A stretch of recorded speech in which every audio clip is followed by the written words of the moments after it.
GHMC council సమావేశంలో ఉదయం నుంచి గందరగోళం కంటిన్యూ అవుతోంది. ఉదయం నుంచి అనేక అంశాలపై అధికార విపక్ష సభ్యుల మధ్య వాగ్వాదం జరిగింది. దీంతో సభ 2 సార్లు వాయిదా పడింది. ఇక సమావేశానికి కాంగ్రెస్, బీఆర్ఎస్, బీజేపీ కార్పొరేటర్లతో పాటు బల్దియా పరిధిలోని ఎమ్మెల్యేలు, ఎమ్మెల్సీలు, ఎంపీలు మీటింగ్కు హాజరయ్యారు. ఇటీవల జూబ్లీహిల్స్ నుంచి ఎమ్మెల్యేగా ఎన్నికైన Naveen Yadav, Congress MLC Addanki Dayakar GHMC council సమావేశంలో పాల్గొన్నారు. Medak BJP MP Raghunandan Rao మీటింగ్కు attend అయ్యారు. దివంగత ఎమ్మెల్యే మాగంటి గోపీనాథ్, కార్పొరేటర్ ముజఫర్ హుస్సేన్తో పాటు ప్రజాకవి అందశ్రీకి నివాళి అర్పించారు సభ్యులు. సంతాప తీర్మానంపై ఎమ్మెల్యేలు నవీన్ యాదవ్, వివేకానంద, ఎంపీ రఘునందన్ రావు, ఎమ్మెల్సీ అద్దంకి దయాకర్ మాట్లాడారు. జీహెచ్ఎంసీ కౌన్సిల్ సమావేశంలో ఉదయం నుంచి గందరగోళం కంటిన్యూ అవుతోంది. ఉదయం నుంచి అనేక అంశాలపై అధికార విపక్ష సభ్యుల మధ్య వాగ్వాదం జరిగింది.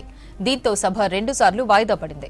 ఇక సమావేశానికి కాంగ్రెస్, బీఆర్ఎస్, బీజేపీ కార్పొరేటర్లతో పాటు బల్దియా పరిధిలోని ఎమ్మెల్యేలు, ఎమ్మెల్సీలు, ఎంపీలు మీటింగ్కు హాజరయ్యారు. ఇటీవల జూబ్లీహిల్స్ నుంచి ఎమ్మెల్యేగా ఎన్నికైన Naveen Yadav, Congress MLC Addanki Dayakar GHMC council సమావేశంలో పాల్గొన్నారు. Medak BJP MP Raghunandan Rao మీటింగ్కు attend అయ్యారు. దివంగత ఎమ్మెల్యే మాగంటి గోపీనాథ్, కార్పొరేటర్ ముజఫర్ హుస్సేన్తో పాటు ప్రజాకవి అందశ్రీకి నివాళి అర్పించారు సభ్యులు. సంతాప తీర్మానంపై ఎమ్మెల్యేలు నవీన్ యాదవ్, వివేకానంద, ఎంపీ రఘునందన్ రావు, ఎమ్మెల్సీ అద్దంకి దయాకర్ మాట్లాడారు.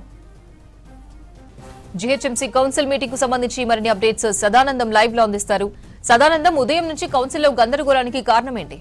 ఎగ్జాక్ట్లీ 11 o'clock కి కౌన్సిల్ మీటింగ్ స్టార్ట్ అయింది. సో ఇప్పుడు లంచ్ బ్రేక్ టైం కూడా అయింది. సో 1:30 వరకు లంచ్ బ్రేక్ అంటూ కూడా ప్రకటించారు. కానీ ఈ టైంలో ఎక్కడా కూడా ఒక్క అజెండా కానీ ఏ ఒక్క ప్రశ్న పైన కూడా ఇప్పటి వరకు చర్చ జరగలేదు. సో ఎగ్జాక్ట్లీ 11 o'clock సభ స్టార్ట్ అయిన తర్వాత గతంలో అంటే జూబ్లీ హిల్స్ మాజీ ఎమ్మెల్యే మాగంటి గోపీనాథ్ కానీ లేకపోతే ఎంఐఎం కార్పొరేటర్ ముజఫర్ అనే వ్యక్తి చనిపోయాడు. సో అతనికి అందశ్రీకి ముగ్గురికి సంతాపం ప్రకటించారు. సో వాళ్ళ గురించి సంతాప తీర్మానం జరిగింది.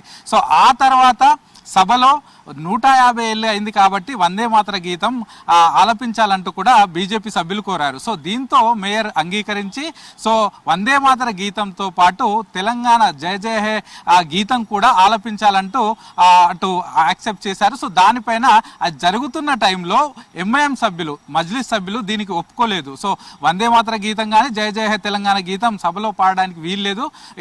ఏవైతే ఆల్రెడీ సభ్యులు ఇచ్చారో ఆ అంశాలపైన చర్చించాలి, ఆయా ప్రశ్నలపైన చర్చ జరగాలి తప్ప వాటిని పాడడానికి వీల్లేదంటూ కూడా వాళ్ళు దాన్ని వద్దని చెప్పారు. సో దీనికి వాళ్ళు వద్దని చెప్తున్న టైంలోనే వందే మాతర గీయం, ఆ తర్వాత జయ జయ హే తెలంగాణ గీతం ఆ రెండింటిని కూడా ఆలపించారు. సో ఆలపించిన టైంలో మజ్లిస్ సభ్యులు కొంతమంది అలాగే కూర్చున్నారు. సో వాళ్ళు నిలబడలేదు, వాళ్ళు రెస్పెక్ట్ ఇవ్వట్లేదు తెలంగాణ జయ జయ హే గీతానికి కానీ లేకపోతే వందే మాతర గీతానికి కానీ వాళ్ళు రెస్పెక్ట్ ఇవ్వట్లేదు. సో ఇండియాలో ఉండాలంటే వందే మాతర గీతం ఆలపించాల్సిందే అంటూ కూడా బీజేపీ కార్పొరేటర్లు, బీజేపీ సభ్యులు కొందరు నినాదాలు చేశారు. సో ఈ గీతం ఆలపించడం అయిపోయిన తర్వాత సో దానికి మజ్లిస్ సభ్యులు పూర్తిగా దాన్ని వ్యతిరేకిస్తూ వాళ్ళు నినాదాలు చేశారు. సో ఇటు బీజేపీ మజ్లిస్ సభ్యుల మధ్య గందరగోళం వాతావరణం ఏర్పడింది. సో లోపలికి వాళ్ళిద్దరి మధ్య వాగ్వివాదం జరిగింది. ఆ టైంలో డైరెక్ట్ గా కాంగ్రెస్ సభ్యులు వచ్చి సభ జరగనివ్వండి, ఇవన్నీ గొడవలు వద్దు, ఎందుకంటే ఉన్నదే తక్కువ టైం, అలాగే ఇది చివరి సమావేశం కాబట్టి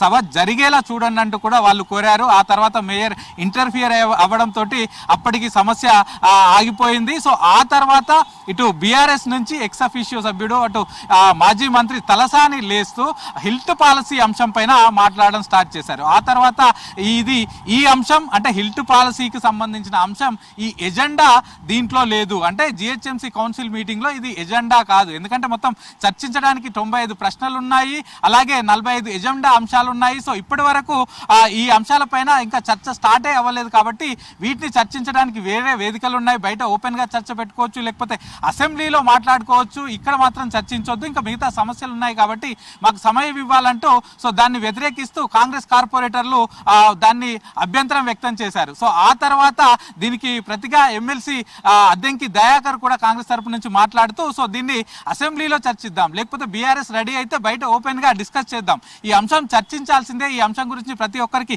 తెలియాల్సిందే, కానీ ఇక్కడ అజెండా లేదు కాబట్టి ఆ అంశాన్ని వదిలేసి మిగతా అజెండాలో ఉన్న అంశాలన్నీ చర్చించాలంటూ కూడా ఇటు కాంగ్రెస్ ఎమ్మెల్సీ అద్దంకి దయాకర్ దీనిపైన క్లారిటీ ఇచ్చారు. సో ఆ తర్వాత దీన్ని వదలకుండా కొంతమంది బీఆర్ఎస్ కార్పొరేటర్లు మేయర్ పోడియం వైపు దూసుకొచ్చారు. సో దీంతో అప్పటికప్పుడు వాళ్ళకి ఎంత చెప్పినా సర్ది చెప్పినా వినకపోవడంతో డైరెక్ట్ గా మేయర్ బ్రేక్ ఇచ్చారు. సో లంచ్ బ్రేక్ ఇచ్చారు. So so morning 11 o'clock start అయిన ఈ కౌన్సిల్ మీటింగ్ ఇప్పటి వరకు లంచ్ బ్రేక్ వరకు ఏ యొక్క ఎజెండా కానీ ఏ యొక్క క్వశ్చన్ పైన డిస్కషన్ కాకుండానే క్వశ్చన్ అవర్ స్టార్ట్ అవ్వలేదు, అజెండాల పైన డిస్కషన్ స్టార్ట్ అవ్వకుండానే లంచ్ బ్రేక్ వరకు వచ్చింది. సో ఇప్పటి వరకు అయితే మార్నింగ్ నుంచి గందరగోళంగా సాగింది కౌన్సిల్ మీటింగ్ అంతా కూడా. సో లంచ్ తర్వాత తిరిగి 2:30కి మళ్ళీ కౌన్సిల్ మీటింగ్ స్టార్ట్ అవుతుంది. సో ఇప్పుడైనా క్వశ్చన్స్ పైన లేకపోతే అజెండా అంశాలపైన డిస్కస్ చేస్తారా లేదా అని అయితే చూడాలి అపర్ణ.